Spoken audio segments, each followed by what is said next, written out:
कैसे अमृता और प्रणय की प्रेम कहानी की जाति ने हत्या कर दी। नमस्कार दोस्तों, स्वागत है क्राइम इंसिडेंट की एक नई कड़ी में। दोस्तों, आज की इस कड़ी में मैं जिस सच्ची घटना के बारे में बताने जा रहा हूं, इस घटना को जानकर आपका भी दिल दहल जाएगा। यह घटना तेलंगाना के नालगोंडा जिले की है। 14 सितंबर 2018 को इस घटना को अंजाम दिया गया था। वैसे तो इस शहर में आमतौर पर अक्सर शांति बनी रहती है, लेकिन 14 सितंबर को यहाँ एक ऐसी घटना हुई जिसके कारण पूरे शहर में सनसनी फैल गई। प्रणय को अमृता के पिता ने दिन दहाड़े मार डाला, जो यह स्वीकार नहीं कर पा रहे थे कि उनकी बेटी ने एक दलित व्यक्ति से शादी की है। हैदराबाद के पास नालगोंडा जिले में रहने वाले प्रणय और अमृता ने मन ही मन एक दूसरे को जीवन साथी मान लिया था और हमसफर बनना चाहते थे। दोनों स्कूल के वक्त से साथी थे और बड़े होते होते दोनों के बीच प्यार का रिश्ता गहरा होता चला गया था। 23 साल के प्रणय से जब अमृता ने शादी की इच्छा जाहिर की तो उसके घर में कोहराम मच गया। साल 2017 में अमृता के घर वालों ने उसकी शादी का जबरदस्त विरोध करना शुरू कर दिया था। अमृता के पिता मारुति राव ने साफ कह दिया था, चूंकि प्रणय उनके खानदान के हिसाब से नीची जाति का कोई ईसाई लड़का था, इसलिए यह शादी नहीं हो सकती। इधर अमृता अपने पिता से इस मुद्दे पर झगड़ बैठी थी कि इस जमाने में भी यह अगड़ी और पिछड़ी जाति की सोच रखना दक्यानुसी बात है, और उसने इस बंदिश को मानने से इनकार कर दिया। अमृता की जिद देखते हुए मारुति ने कहा कि अगर उसने परिवार के खिलाफ जाकर कोई कदम उठाया तो अंजाम अच्छा नहीं होगा। अमृता को यकीन था कि एक ना एक दिन प्यार की जीत होगी, इसलिए उसने नफरत का विरोध करने का मन बना लिया था। प्रणय से बातचीत करने के बाद दोनों ने शादी करने का फैसला लिया। प्रणय और अमृता के इस फैसले पर मारुति और उसके भाई यानी अमृता के चाचा श्रवण ने दोनों को बेइंतहा धमकियां देते हुए अमृता को बुरी तरह पीटा और एक तरह से घर में ही उसे नजरबंद कर लिया। हर धमकी को दरकिनार करते हुए अमृता अपने घर से भाग खड़ी हुई और उसने प्रणय से 30 जनवरी 2018 को शादी कर ली। दोनों साथ रहने लगे, लेकिन परिवारों के राजी न होने के कारण दोनों कभी कभी उदास हो जाते थे और फिर दोनों सोचते कि वक्त के साथ सब ठीक हो जाएगा और परिवार उनके रिश्ते को मंजूर कर लेगा। इधर अमृता के रसूखदार बाप ने प्रणय और उसके परिवार के खिलाफ अमृता को किडनैप करने की शिकायत दर्ज करवा दी और प्रणय के घर पर लोगों को धमकी देने के लिए भेजा। मारुति चूंकि संपन्न और प्रभावशाली बिजनेसमैन था, इसलिए प्रणय के घर वाले भी प्रणय और अमृता की शादी से डरे हुए थे। लेकिन अमृता ने अपने प्यार और प्रणय से दूर किए जाने पर खुदकुशी तक कर लेने की बात कही, तो प्रणय के घर वालों ने अमृता को अपना लिया था। एक खौफ का माहौल और आए दिन किसी अनहोनी के अंदेशे बने रहते थे। हाथ छूटे भी तो रिश्ते नहीं छूटा करते, इसलिए अमृता अक्सर अपनी माँ से बातचीत किया करती थी। इस तरह अमृता को पता चलता रहता कि मारुति अब तक इस रिश्ते से नाराज है। अमृता की माँ यह भी कहती कि अमृता और प्रणय सावधानी से रहे, क्योंकि मारुति का गुस्सा कभी भी भड़क सकता है। दूसरी तरफ मारुति जब भी बात करता तो वह अमृता को धमकी ही देता।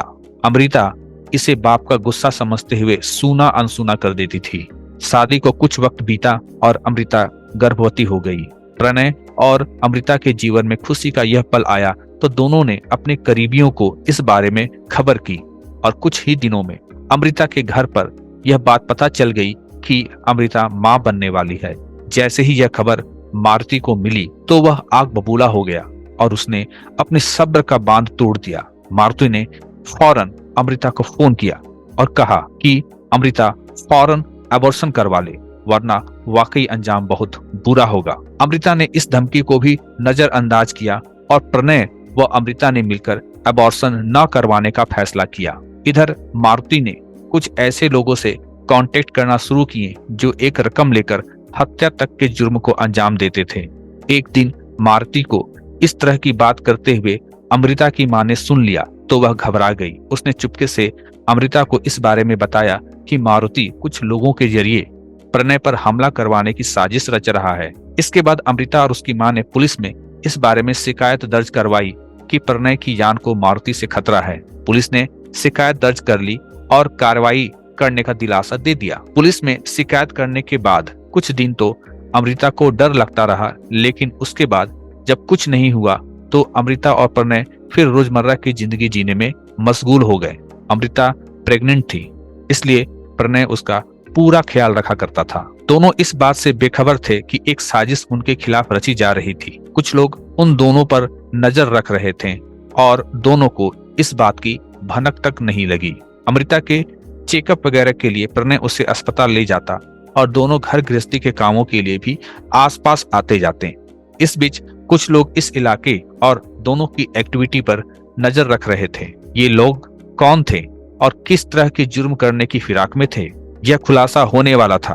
बीते 14 सितंबर को जब प्रणय और अमृता एक नजदीकी अस्पताल में चेकअप करवाकर बाहर निकल रहे थे, तभी पीछे से एक शख्स ने प्रणय पर हमला कर दिया।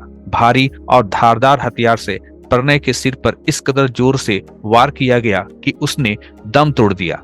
हमले के बाद हमलावर मौके से भाग खड़ा हुआ, जबकि करीब 5 महीने की गर्भवती अमृता दिन दहाड़े हुए इस हमले को देखकर चीखने के बाद बेहोश हो गई। अस्पताल में भर्ती किए जाने के बाद अमृता को जब होश आया तब उसने अपने पिता मारुति के खिलाफ बयान दिया और प्रणय की हत्या के लिए मारुति और श्रवण को दोषी ठहराया। दूसरी ओर प्रणय पर हमले का पूरा दृश्य एक सीसीटीवी कैमरे में कैद हुआ। अमृता के बयान और इस सीसीटीवी फुटेज के सामने आने के बाद पुलिस ने मारुति और श्रवण को गिरफ्तार कर लिया और अंदेशा जताया जा रहा था कि इन दोनों ने ही प्रणय को जान से मारने के लिए सुपारी किलर्स को हायर किया था। प्रणय की मौत के बाद दुखी और सहमी हुई अमृता ने अपने बच्चे को जन्म देने का फैसला किया। अमृता का कहना था कि वह प्रणय के प्यार और याद की अमानत के तौर पर इस बच्चे को हर हाल में जन्म देगी, वह अबॉर्शन नहीं करवाएगी। जाति को लेकर एक प्रेमी की हत्या के मामले में जातिगत आंदोलन भी शुरू हो गए थे और उसके बाद बीते रविवार को इलाके में बंद आयोजित कर विरोध प्रदर्शन किए गए। पुलिस ने आश्वासन दिया कि अपराधी कितना बड़ा क्यों न हो, प्रणव के हत्यारे को जरूर पकड़ लिया जाएगा और कानूनी कार्रवाई की जाएगी। लोगों के दबाव में पुलिस 2 हफ्तों के अंदर ही सभी आरोपी सहित मारुति राव को पकड़ लिया। पुलिस के पूछताछ के बाद उन्होंने अपना जुर्म स्वीकार कर लिया, लेकिन मारुति राव ने जुर्म तो जरूर कबूल कर लिया, लेकिन उसने कहा, इसका मुझे जरा भी अफसोस नहीं है। मैंने उसे अपनी बेटी से अलग रहने के लिए 3 करोड़ देने की बात कही थी। बाद में ये केस कोर्ट में चला जाता है और अमृता इसको लगातार अपने पति को न्याय दिलाने के लिए लड़ती रहती है। अप्रैल 2019 को मारुति राव को जमानत मिल गई और वह बेल पर बाहर आ गया और लगभग सभी आरोपी बेल पर बाहर आ गए थे, पर केस चल ही रहा था। बाहर निकलने के बाद भी मारुति राव की मुश्किलें कम नहीं हो रही थी। वह लगातार अमृता से समझौता करने की बात करता रहा, पर अमृता ने जो खोया था उसका दर्द उसे ही पता था। इस कारण वह केस वापस लेने के लिए तैयार नहीं थी। उसने तय कर लिया था कि आखिर कुछ भी हो जाए अपने पति के कातिलों को सजा दिलाकर ही रहेगी। आखिर मारुति राव ने हैदराबाद के एक लॉज में जहर खाकर आत्महत्या कर ली। उसने एक लिखा हुआ नोट भी छोड़ा था जिसमें उसने अपनी पत्नी और बेटी से माफी मांगी थी। दोस्तों, इस तरह से इस कहानी का अंत हुआ, लेकिन यह जानकर अफसोस होता है कि आज की इस दौर में भी लोग ऊंच नीच जात को भी मानते हैं। गौरतलब है कि दक्षिण भारत में पिछले कुछ समय से ऑनर किलिंग के मामलों की खबरें लगातार बनी हुई थी। इस घटना के कुछ ही दिनों पहले केरल के कोट्टयम जिले में केविन पी जोसेफ को भी लगभग इसी तरह के कारणों से तकरीबन इसी तरह मार डाला गया था। यह मामला काफी समय तक सुर्खियों में रहा था और प्रणय की मौत भी समाज व कानून व्यवस्था पर सवाल खड़े कर रही है। धन्यवाद।